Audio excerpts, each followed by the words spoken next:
Hello, welcome to Mr. Vick's class. Okay, so in a few moments we're going to get started. We have 10th grade purple group, and they're going to teach us how to write a rhetorical essay in just a few moments.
Good morning, viewers. We are the Purple.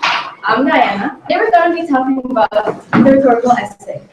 So these are the points that we're going to be covering today. Understanding the rhetorical essay. The rhetorical strategies analyzes the author's presentation of the text, appeals, and styles. We're going to be talking about thesis statements. Next is the outline, using general cases to draw a general conclusion. Then we have the introduction. Then we have the body paragraph with format for sentence 1, 2, and 3. Then we have direct quotation with warning signs and code blending. After that is paraphrasing. Then we have summarizing, and we have transition words and string verbs. Later we have the conclusion, and then we're going to move on to the overall things that you should know and tips.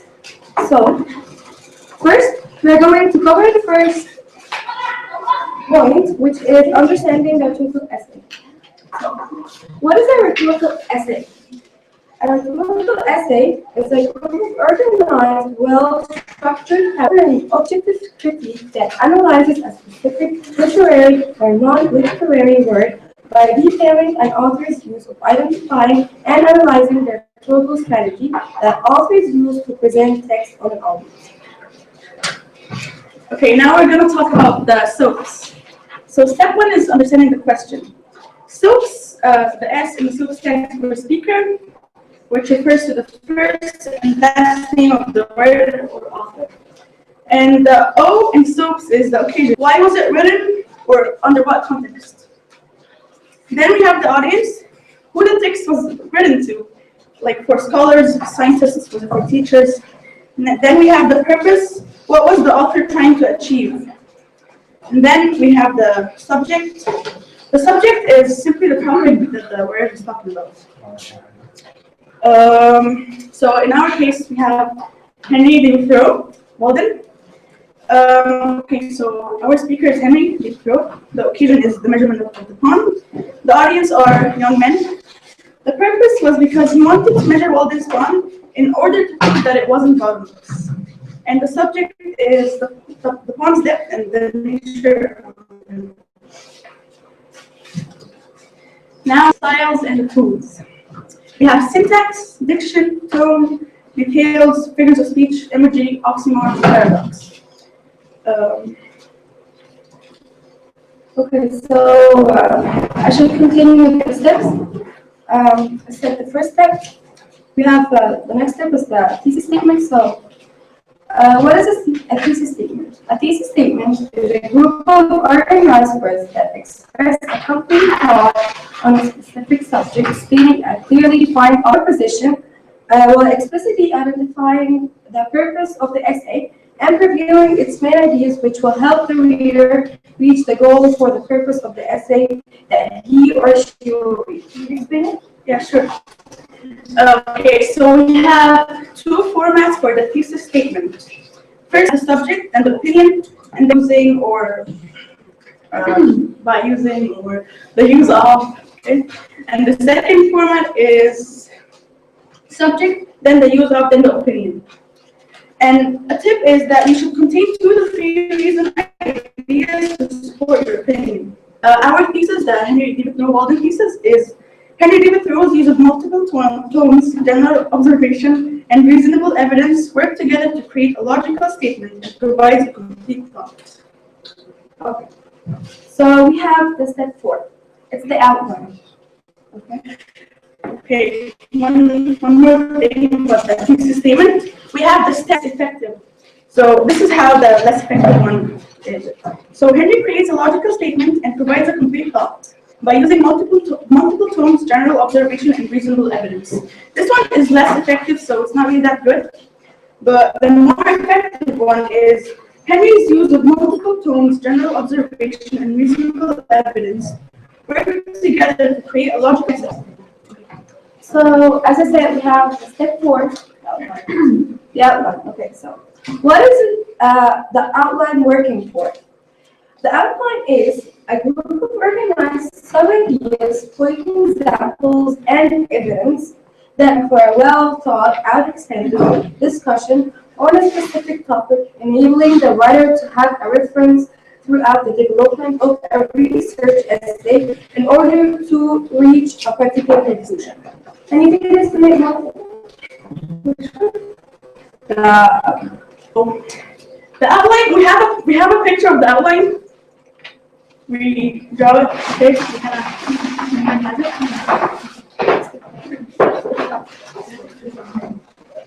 We're gonna get the outline. Okay, so I'm not sure if you can see it, but here are the stylistic elements, which are the ethos, logos, and pathos. And here we have the styles, syntax, diction, tone, details, figure of speech, imagery, oxymoron, and paradox. So you're gonna match, like for example, if you get ethos and syntax together, you're gonna put it in this box. And then like afterwards, if you get logos and details, you're gonna add it in this box. So you can like can be like easier for you to write your rhetorical essay. And that's the outline. Thank you. We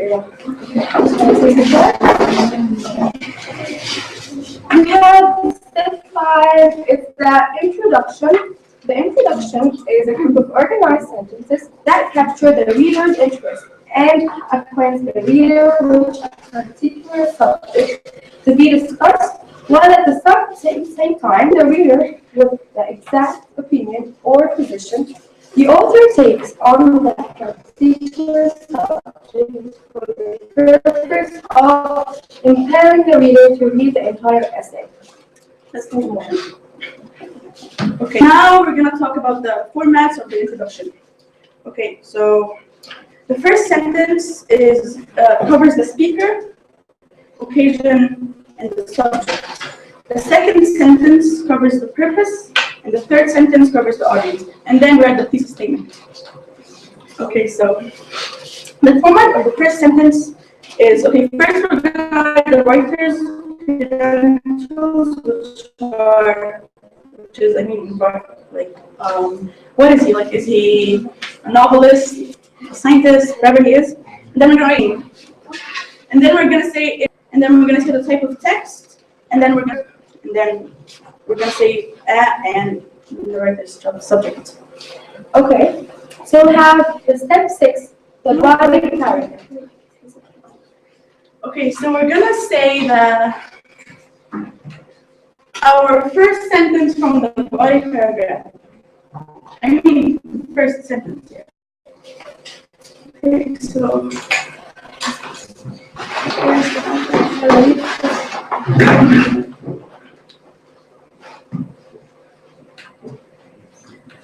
So I'm going to say what is the body paragraph.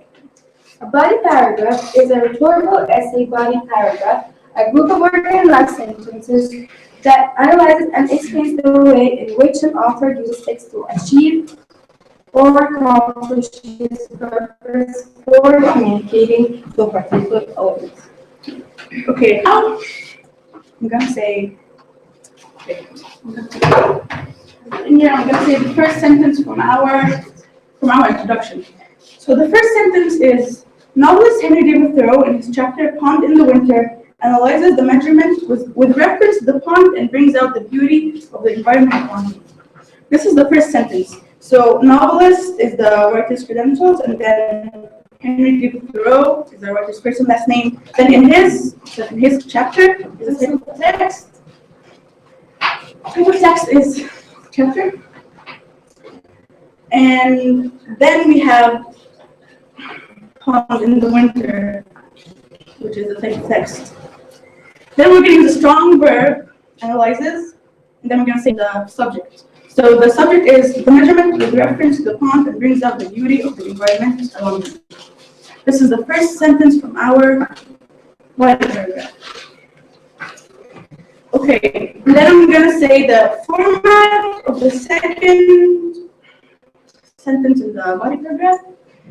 This format is purpose. Why you wrote the. Okay, so the purpose in our case is, Thoreau's purpose is to authenticate that the pond wasn't bottomless. This is the purpose. So this is the purpose in our rhetorical essay. Now I'm going to say the format of the third sentence. It answers the audience. Who was the text written to? So is he, she, adopts, and then describe the feeling that was conveyed by the writer. Then I'm going to say the tone, like why the tone was there. Then I'm going to say verb phrase describing what the writer wants the reader to do or think in his verb. Okay. So this is the third sentence. I'm going to read it. He used an intimidating tone in order to convey to the young men reading this drama. Third sentence in the introduction. Now I'm going to say the thesis statement, which is the last sentence in our introduction. Thoreau's use of multiple tones, general observation, and reasonable evidence work together to create a logical statement and provide complete thought.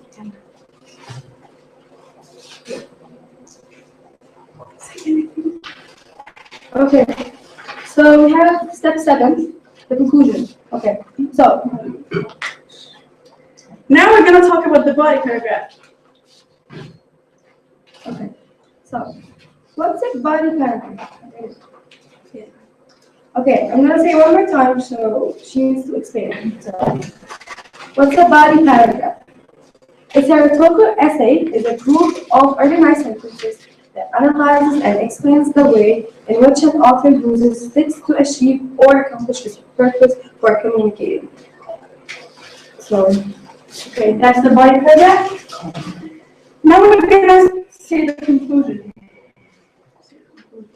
Okay, so what's the conclusion? The conclusion summarizes one or more measured topics and gives the results of a chain of reasoning. Wait, We forgot to say our body paragraph from Henry David Thoreau. Okay, so first we're going to start with a transitional word. So we said, to change the topic, he stopped talking about the question that had been deeper in him and moved on to talking about his morning work, where he would then use quotations, take an axe and pail and go and search for water. And he then juxtaposes about how, after a cold and snowy night, he needed a divining rod to find, and goes in deep detail about the winter and how every winter the liquid tempering surface of the pond, which was so sensitive to every breath and reflected every light and shadow, becomes solid to the depth of a foot or a foot and a half. Then we're gonna say we're gonna put like sentences here and put like specific examples from part or word of the text. So his use of deep detail and imagery helps the reader to imagine and picture what the author is trying to point out to the reader and help them understand. Now we're gonna say the conclusion.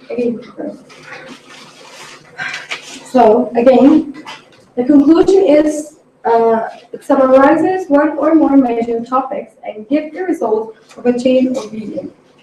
Okay, now we're going to say our conclusion. So we're going to start with the concluding word.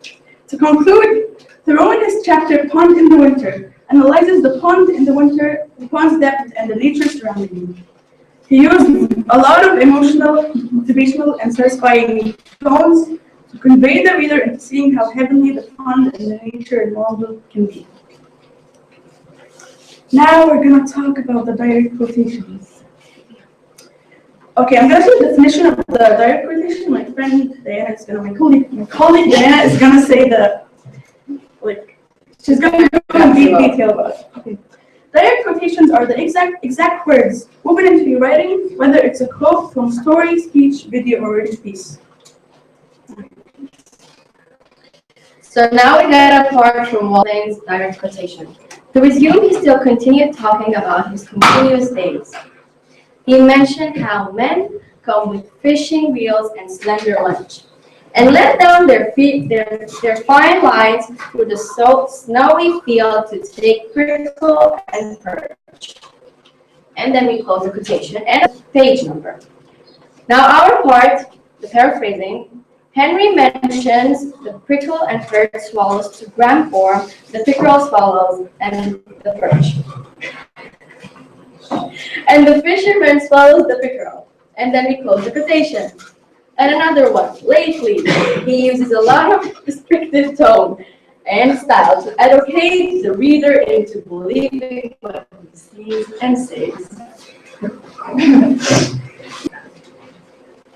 So later on, we're going to be moving on to quotation warning signs. So we have 4 quotation warning signs, which are, We have the salting syndrome, the weak weave, the overpowering opinion, and the First, I'm going to talk about the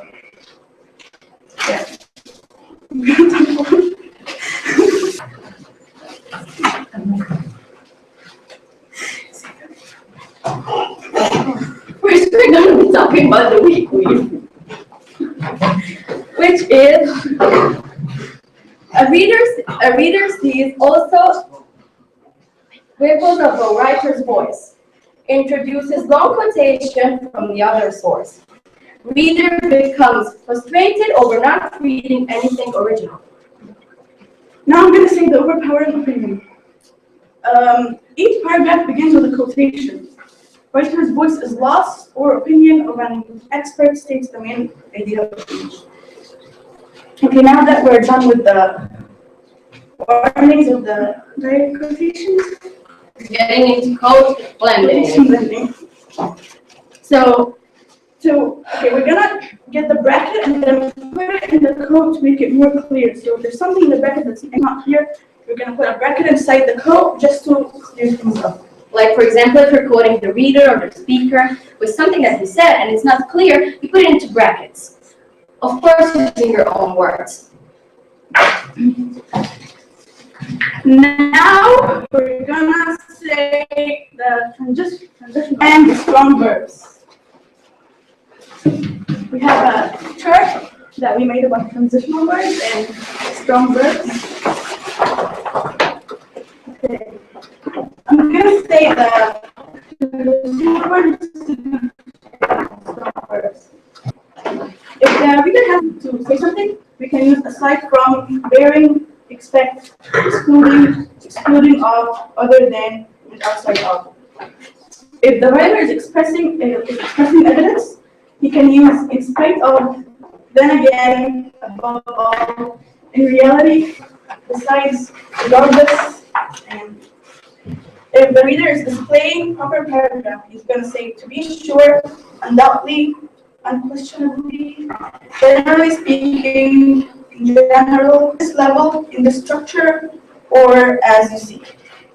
Now, if the author is adding something to what he's writing, he can use furthermore, moreover, in addition, additionally, beside. If he's comparing something or comparing something, he's going to use similarly, comparable, in the same way, likewise, comparatively, coupled with, together with. If he is using contrast, he's going to say, however, still, nevertheless, in contrast, alternatively, or otherwise. And if he's saying purpose, he's going to say, to this end, with this object, for this purpose, or because of this. And if he's summarizing what he's writing, he's going to say, in final analysis, without doubt or only doubt. He's going to say the strong words. So if the author is trying to stay neutral, he's going to use these words. Comments, describes, explains, illustrates, notes, observes. Obviously, we're not going to read all of them because they're really long, but we're going to be reading a few of them. So if the author argues, he uses claims, contends, defends, disagrees, holds, insists, maintains. If the author agrees, this one should be disagrees, he disagrees. So if the author suggests and implies something, he uses analyzes, asks, assesses, concludes, finds, purpose. If the author uses the complain, and warns.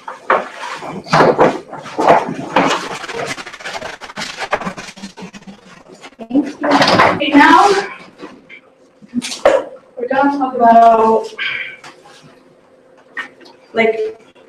we're done, but we're going to say some additional tips that you guys should use. Okay, now the additional tips.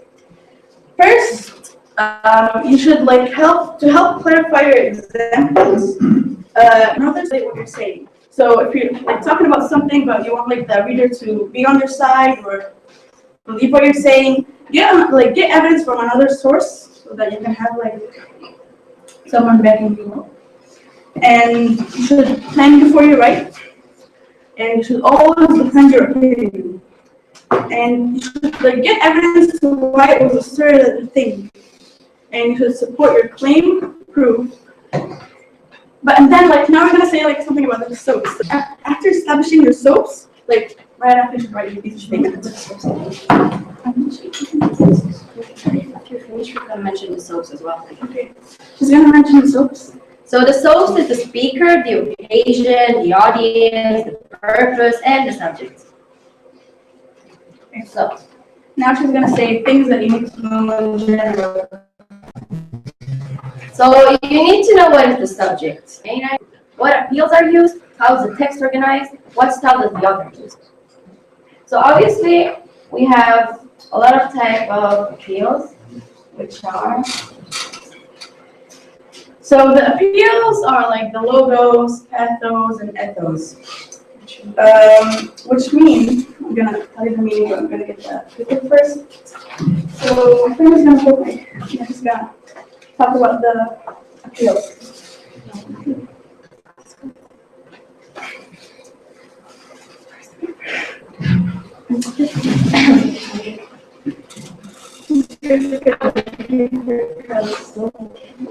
Okay, the appeals are more than ethos. So I'm gonna give you like a general meaning of what it means. Pathos are pathetic feels pathetic, which means like the emotion that the author is using. Like, is he angry? Is he sad? Is he happy? And then the logos, it's like logical appeals. So it's like logic is using sense. And the ethos, the evidence that uses, or like the ethic appeal, like personal observation, real life experience, like real evidence that author has. Now my friend is gonna read the appeals, like the ethos, logos, and ethos again. But appeals are the pathos, ethos, and logos. The pathos are pathetic appeals to be explaining emotion, anger, sadness, or happiness. Logos or logical appeals supports argument, evidence, data, and examples. Ethos or aesthetic appeals, personal observation or real life experience. For example, in Walden, they use this type of pathos. Okay, so the pathos that we use in Walden are looking at my broad window with serene and satisfied face. Serene and satisfied face is the emotion that the author felt. In our logos, in our Walden rhetorical essay. The grade is exactly 102 feet, to which may be added to the 5 feet, which it has risen since, making 107 feet. Okay, so the reason why it's logos is because he used like the number of the feet, like the length of the pawns. So this like makes his argument stronger by using numeric evidence.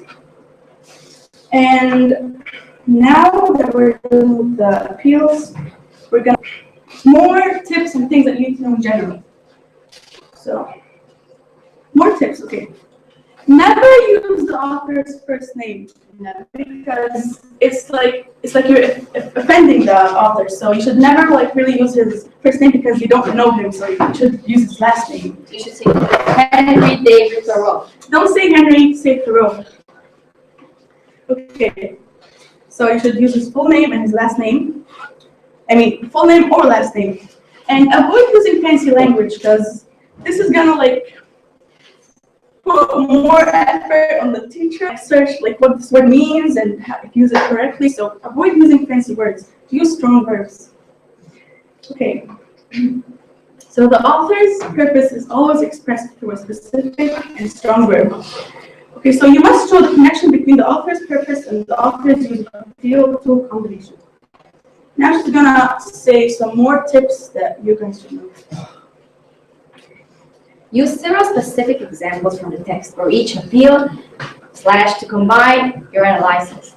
Don't overuse direct quotation, because using it too much is just not working. One or more paragraphs for each appeal tool combination. Use an organization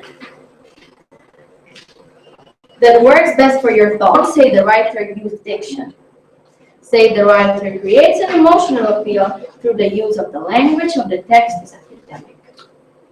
Okay, so we're done with our project, and we want to say thank you for watching, and we want to like get all of our money. Okay. More tips are so you should plan before you write, defend your opinion, and get evidence. These are like the tips that you should know. Now,